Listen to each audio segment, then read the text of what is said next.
بسم اللہ الرحمن الرحیم۔ السلام علیکم ویوز، میں ہوں محمد تحسین عباسی اور آپ دیکھ رہے ہیں میرا YouTube channel Pakistan time news. ناظرین، انتخابات کا اعلان ہوتے ہی خاص طور پر سندھ میں جو گزشتہ کئی ماہ سے یہ قیاس آرائیاں کی جا رہی تھیں کہ سندھ میں اس مرتبہ پیپلز پارٹی کو اقتدار میں روکنے سے لیے تمام سیاسی جماعتیں اپنی اپنی حکمت عملی اختیار کر رہی ہیں اور پیپلز پارٹی کے مقابلے میں ایک بہت بڑا اتحاد بننے کے لیے جا رہا ہے، اور یہ اس طرح کے اتحاد ماضی میں بھی پیپلز پارٹی کے مقابلے میں بنائے گئے ہیں اور بڑے مؤثر ثابت ہوئے ہیں۔ خاص طور پر میں ذکر کروں گا 1990 میں جام صادق علی صاحب نے ایک اتحاد قائم بنایا تھا پیپلز پارٹی کے مقابلے میں، اور وہ حکومت بنانے میں کامیاب ہو گئے تھے، اور تقریباً جب تک مرکز میں حکومت رہی اور پاکستان پیپلز پارٹی کے مقابلے میں سندھ میں جو تھی وہ حکومت اس وقت تک قائم رہی۔ اس وقت پہلے چیف منسٹر تھے جام صادق علی، اور اس کے بعد پھر مظفر حسین شاہ صاحب نے کامیاب طریقے سے اس اتحاد کو کامیابی سے چلایا تھا۔ دوسرا اتحاد پھر 1997 میں اسی طرز کا اتحاد بنا تھا۔ پاکستان پیپلز پارٹی مخالف جتنی بھی سیاسی جماعتیں تھیں، جتنے بھی گروپس تھے، انہوں نے مل کر 1997 میں بھی حکومت بنائی تھی اور ایک کامیاب حکومت تھی۔ اس کے علاوہ پھر 2003 میں علی محمد خان مہر چیف منسٹر تھے، اس کے بعد غلام ارباب رحیم چیف منسٹر تھے، تو اس وقت بھی پیپلز پارٹی کے مخالف تمام جماعتیں اور تمام جو گروپس تھے انہوں نے مل کر حکومت قائم کی تھی۔ تو اس مرتبہ بھی اسی طرز کا ایک اتحاد بنایا جا رہا ہے، اور اس میں تمام وہ لوگ شامل کیے جا رہے ہیں جو لوگ ماضی میں پاکستان پیپلز پارٹی کے مخالف رہے ہیں، یا جو اب بھی اس وقت بھی پاکستان پیپلز پارٹی کے جو مقابلے میں جو مخالف گروپس ہیں ان کو شامل کیا جا رہا ہے۔ تو اس میں اس مرتبہ سب سے پہلے جو اتحاد بنا ہے وہ مسلم لیگ نون اور متحدہ قومی موومنٹ کے درمیان مفاہمت ہوئی ہے انتخابات کے حوالے سے۔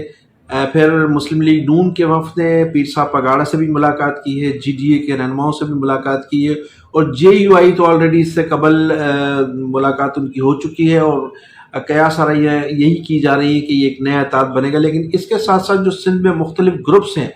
جو انڈیپینڈنٹ اپنی اپنی حیثیت رکھتے ہیں، ان لوگوں کو بھی اس اتحاد میں شامل کیا جا رہا ہے۔ ایک طرف تو یہ اتحاد قائم کیا جا رہا ہے، پھر دوسری جانب پاکستان پیپلز پارٹی نے بھی اپنی اس اتحاد سے مقابلے کے لیے اپنی نئی حکمت عملی تیار کی ہے، اور پیپلز پارٹی میں ماضی میں جن لوگوں کو نظر انداز کیا گیا تھا ان کو دوبارہ پیپلز پارٹی میں شامل کیا جا رہا ہے، ان کو ٹکٹیں بھی دی جا رہی ہیں اور ان کو گارنٹیاں بھی دی جا رہی ہیں۔ میں اس حوالے سے سب سے پہلے ذکر کروں گا جو میری اطلاعات کے مطابق میرپور خاص ڈویژن میں سید علی نواز شاہ، جو پاکستان پیپلز پارٹی میں ماضی میں رہے، وفاقی وزیر بھی رہے، پیپلز پارٹی میں رہتے ہوئے صوبائی وزیر بھی رہے، اور ان کو جیل بھی جانا پڑا تھا، کرپشن کا الزامات تھے ان پر، لیکن 2018 کے انتخابات میں انہیں پیپلز پارٹی نے ٹکٹ جاری نہیں کیا تھا، اور وہ پھر آزاد حیثیت میں انتخابات میں حصہ لیا، انہوں نے آزاد حیثیت سے الیکشن لڑے تھے اور وہ رکن قومی اسمبلی منتخب ہو گئے تھے۔ تو اس مرتبہ پیپلز پارٹی نے ان سے رابطہ کیا ہے، پیپلز پارٹی کی قیادت نے، انہوں نے ایک مرتبہ پھر پیپلز پارٹی کا ٹکٹ دیے جانے کی پیشکش کی ہے، لیکن انہوں نے فی الحال قبول نہیں کیے، اور ان کا بھی یہی کہنا تھا کہ وہ اپنی مشاورت کریں گے اپنے دوستوں سے، اپنے حلقے کے لوگوں سے، اس کے بعد ہی کوئی فیصلہ کریں گے۔ پھر دوسری ڈیولپمنٹ یہ ہوئی ہے کہ لاڑکانہ میں جو بلاول بھٹو زرداری صاحب کی جو ذاتی اپنی سیٹ ہے، وہاں سردار معظم عباسی جو پاکستان پیپلز پارٹی کی حکومت ہوتے ہوئے 2 مرتبہ پاکستان پیپلز پارٹی کے کینڈیڈیٹ کو انہوں نے شکست دی ہے۔ ایک تو صوبائی صدر نثار کھڑو کو انہوں نے شکست دی ہے حکومت میں ہوتے ہوئے، اس کے بعد پھر جمیل سومرو جو ایڈوائزر ہیں اور کوآرڈینیٹر ہیں جناب بلاول بھٹو زرداری صاحب کے، ان کو بھی سردار معظم عباسی نے عبرتناک شکست دی ہے، اور ان کی ضمانت سمجھے کہا جاتا ہے نا، ضمانت ضبط کرا دی تھی۔ تو دونوں کو حکومت میں ہوتے ہوئے سردار معظم عباسی نے ان کو شکست دی ہے، تو انہیں بھی آفر کی گئی ہے، اور انہیں بھی کہا جا رہا ہے کہ انہیں پاکستان پیپلز پارٹی کا ٹکٹ دیا جائے گا، اور اگر وہ پیپلز پارٹی جوائن کریں۔ اچھا، یہاں صورتحال بہت زیادہ سیریس اس لیے ہے کہ لاڑکانہ چونکہ بیس ہے پاکستان پیپلز پارٹی کا، اور اگر سردار معظم عباسی ایک مرتبہ پھر پیپلز پارٹی کے مقابلے میں انتخابات لڑتے ہیں، تو کہا جاتا ہے کہ ایک تو ان کے جیتنے کے امکانات بھی ہیں، پھر دوسرا یہ کہ اس مرتبہ چونکہ جے یو آئی کے امیدوار وہ بھی قومی اسمبلی کے امیدوار ہوں گے بلاول بھٹو زرداری صاحب کے مقابلے میں،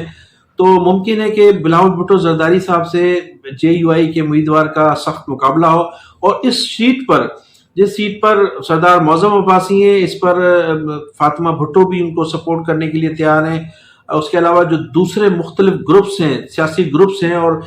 پھر سب سے بڑھ کر بات یہ ہے کہ پیپلز پارٹی نے ان گزشتہ 15 سالوں میں سندھ میں جو ہے اتنا اچھا ڈیلیور نہیں کیا کہ جس کی وجہ سے یہ امید کی جائے کہ ماضی میں جس طرح سے ٹکٹیں دی جاتی تھی اور پاکستان پیپلز پارٹی انتخابات میں کامیابی حاصل کر لی تھی، لیکن اس مرتبہ حالات ذرا مختلف ہیں، اور گزشتہ 15 سالوں میں مسلم لیگ نون نے دلچسپی بھی نہیں لی تھی سندھ میں، ایک آپشن بھی نہیں تھا سندھ کے لوگوں کے پاس دوسرا، لیکن اس مرتبہ مسلم لیگ نون کی صورت میں ایک تو آپشن بھی موجود ہے، اور پھر جو مسلم لیگ نون کے اتحادی انتخابات میں حصہ لیں گے تو لہٰذا انہیں اسٹیبلشمنٹ کی بھی سپورٹ حاصل ہوگی، اور اس مرتبہ پولنگوں پر قبضے بھی نہیں ہو سکیں گے، ٹھپے بھی نہیں لگیں گے جس طرح سے ماضی میں ٹھپے لگتے رہے۔ تو اس مرتبہ جو سندھ کی سیاسی صورتحال ہے وہ خاصی مختلف نظر آ رہی ہے۔ شہری حلقوں میں متحدہ قومی موومنٹ بہادرآباد کا اگرچہ اتنا ووٹ بینک نہیں ہے، لیکن آگے کیا صورتحال بنتی ہے اس کے متعلق بھی فی الحال تو نہیں کہا جا سکتا۔ گزشتہ روز جو آفاق احمد صاحب کا جو انٹرویو تھا، اس انٹرویو کے حوالے سے تو لوگوں کا یہ خیال ہے کہ غالباً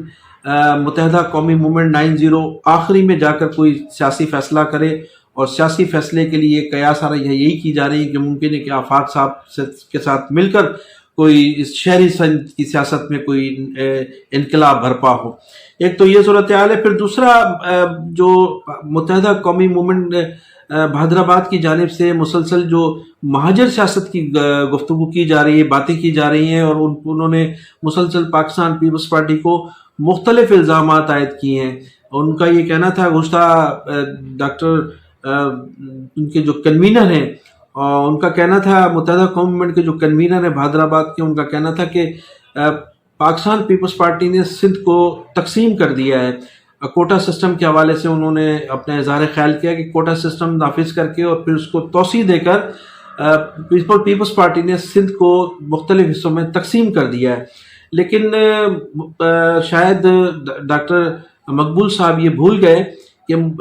کوٹا سسٹم جو تھا، جس کوٹا سسٹم کو پاکستان پیپلز پارٹی نے نافذ کیا تھا، آخر میں عمران خان کی حکومت نے اس کو تاحیات اس کوٹا سسٹم کو نافذ کیا، اور اس وقت متحدہ قومی موومنٹ بہادرآباد عمران خان کی اتحادی جماعت تھی، اس میں اس حکومت میں 2 وفاقی وزراء ان کے کیبنٹ میں موجود تھے عمران خان صاحب کی، اور عمران خان صاحب کو وہ بھرپور سپورٹ کر رہے تھے قومی اسمبلی میں، سینٹ میں، اور پھر صوبائی اسمبلی میں وہ تحریک انصاف کے اراکین اسمبلی کے ساتھ مل کر اپوزیشن بھی کر رہے تھے۔ تو اس وقت اس موقع پر کم از کم متحدہ قومی موومنٹ بہادرآباد کی جانب سے جو پاکستان پیپلز پارٹی پر یہ الزام عائد کیا گیا ہے کہ انہوں نے کوٹا سسٹم نافذ کر کے اور اس میں توسیع دے کر سندھ کو جو ہے وہ مختلف حصوں میں تقسیم کر دیا ہے۔ اگرچہ ماضی کے حوالے سے دیکھا جائے تو فاروق ستار صاحب جب اپوزیشن میں تھے پاکستان پیپلز پارٹی کی حکومت میں، تو اسی فاروق ستار صاحب نے کی قیادت میں اس وقت غالباً 93 یا 94 کی حکومت تھی،